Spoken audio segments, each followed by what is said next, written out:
Hi, my name is Mike. I'm going to be making this video today to show the troubleshooting and repair process of a P0449 error on a 2007 Chevy Colorado. This video should be applicable to any first generation 2004 to 2012 Chevy Colorado, GMC Canyon, or also a Hummer H3 vehicle. So, for starters, you can see I have a check engine light, and I use my code scanner to read sorry, the light's not very good here, P0449 error, which indicates an issue with the evaporative emission control vent valve solenoid. In researching this error online, it indicated that a possible cause first could be the gas cap, which I already went out and replaced the gas cap and reset the code, and the light came back on. So obviously in my case it was not the gas cap, but that's always a first easy check to make, is just make sure your gas cap is tight, and if it looks like it's kind of worn or rusted or not sealing properly, you might just try replacing that. Maybe you'll get lucky, and that'll be an easy fix for you. In my case, that turned out to not be the issue. So the next step is to replace the vent valve solenoid, and I'm going to be using I picked this up at my local auto parts store. It's part number 911-070. It's a Dorman part.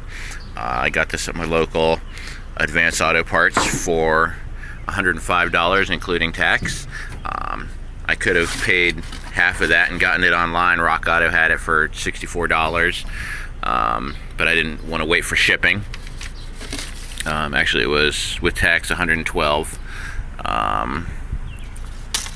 That includes the wiring harness adapter, which you'll need for, since they changed the fitting, they changed the type of plug that this uses, and also the solenoid and the attaching hose. There's some other videos on YouTube. In particular, there's a pretty long 26-minute long video that I watched that showed how to adapt a similar replacement part for a Hummer that doesn't include the hose. I think the person mentioned that it saved him some money. In my case, time is the most valuable commodity, and I would rather just spend a little more to get the complete part rather than trying to adapt another part to fit on my particular vehicle, just like I said, to save myself some time. Also because I was able to pick this up locally. If I'd ordered parts online, I would have had to wait until after the weekend. You know, this is a 3-day weekend I have right now, so I wanted to get this done now rather than wait. You know, some people would rather save a little money. Of course, you know, like I said, you can also pick up this entire piece with the wiring harness adapter from Rock Auto for, they had it from several different manufacturers. The lowest price they had listed was $64 or something, if you don't mind shopping online and can wait a little while to get the replacement part. So I'm going to pause the video now, and I'm going to proceed to remove my spare tire, which will be the next step in this video. Let me go ahead and pause this for a moment. Here's just a quick clip that shows how to lower the spare tire. I'd actually never lowered mine before. I was a little bit worried about it being rusted or seized up inside of there. The tools are underneath the passenger seat, bolted to the floor, which consists of a series of metal rods with a locking pin on the end. Ignore the hammer. Thought I would need it. Like I said, I was a little worried about it being rusted into place, but it seems to be moving pretty smoothly. And one end of one of the poles has sort of a hook end, or like a J, a little bit of a hook on it, and you just slide that through this hole next to the license plate, and counterclockwise, and the spare tire will start to come down. It's kind of hard to do with just one hand, but here you can see it's starting to come down. This is a good opportunity to inspect my spare tire, since, like I said, I've never had it down. I've been pretty fortunate that I've never had a flat tire so bad that I needed to use it. I have had a couple flat tires, but I carry tons of plugs and tire sealant and everything in my toolbox. So there you can see it's pretty much down. I'm going to pause the camera again to undo the hook and get it the rest of the way off. This is not necessary from what I understand. I'm just doing it to give myself some additional clearance underneath it there to access where the replacement part needs to go. Another thing I read on some forums is that it's good to periodically lower the tire and lube the cable with maybe some PB Blaster or WD-40 to inspect that it's tight on the body of the vehicle to eliminate any sort of chafing or rubbing that can cause deterioration on the sidewall of the tire up against where it presses on the body of the vehicle.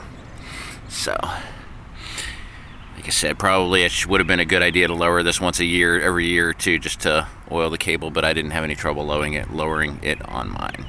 Pause the video while I get it the rest of the way out of there and give myself some room to work underneath.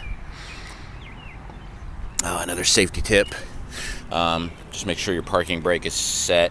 I'm hoping to do this without jacking up the vehicle. I think there should be enough clearance underneath it there. I got myself a little carpet because laying on the pavement is pretty rough around here. You use cardboard boxes or whatever. I'm just getting older. Got to take care of your back when you're laying underneath the car. Let me pause this now. Okay, so with the spare tire out of the way, it feels like you got acres and acres of room underneath here. Now, I understand why people drive around without their spare tire or why they relocate it. There's a lot more room for sitting underneath it here. But with the spare tire out of the way, gives me more room. But you can see where the vapor canister, the charcoal canister is up here, directly under the center bed of the cab. And it's held in place by one 13mm bolt. Let's see if I can get this up there, get the camera up there so you can see it a little better. I'm shining my flashlight on it. It's not too dark under here. It's reverse, meaning it comes down from the top, not that it's reverse threaded or anything,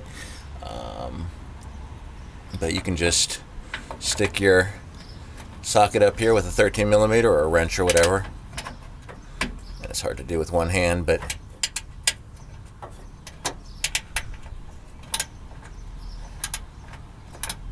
you should be able to see it starting to turn loose up there. And not too bad on the rust underneath here. I did spray some WD-40 around just to clean everything up a little bit. I should probably coat some of those areas that have a little surface rust on them. Probably a good idea to wear safety glasses when you're working underneath the vehicle, just in case anything falls on you, any pieces of rust or debris or dirt or anything. You can see under here some of the other things I've replaced recently, including the shocks and also these body bumpers here. They were completely falling apart on here on this vehicle. So I replaced those probably about a year or so ago. Almost 180,000 miles. This truck is still in pretty good shape. I like it a lot. It's my daily driver, only vehicle I own, which unfortunately if something ever goes catastrophically wrong, I have to rent a car or catch a ride, catch an Uber. But maintenance-wise, it's been pretty easy to maintain. I'm very pleased with this vehicle. Let me go ahead and get this bolt the rest of the way out, and then I'll be able to slide the canister out, which will expose the wiring harness and the two hoses that need to be removed. So let me go ahead and pause the video again here while I get that bolt the rest of the way out. Here we are with the bolt removed. You can see the charcoal canister is now loose up there, and I'm able to pull it back to access the wiring harness connector, which is on the passenger side of the vehicle.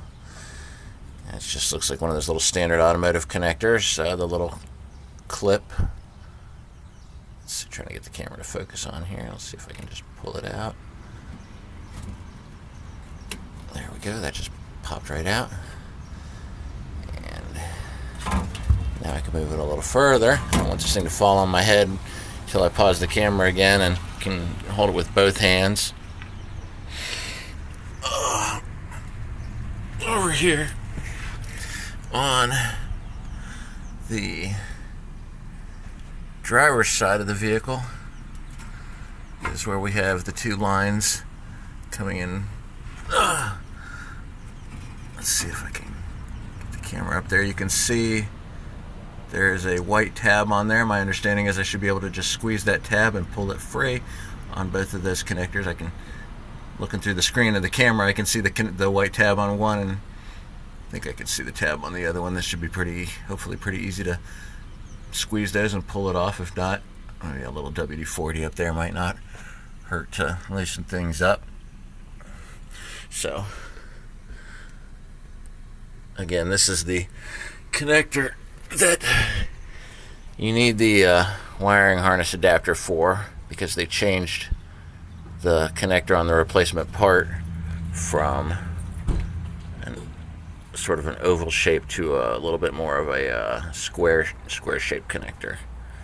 Let me go ahead and pause this again, try to disconnect those two hoses and pull this canister out of the vehicle. Alright, so here's the charcoal canister outside of the vehicle now.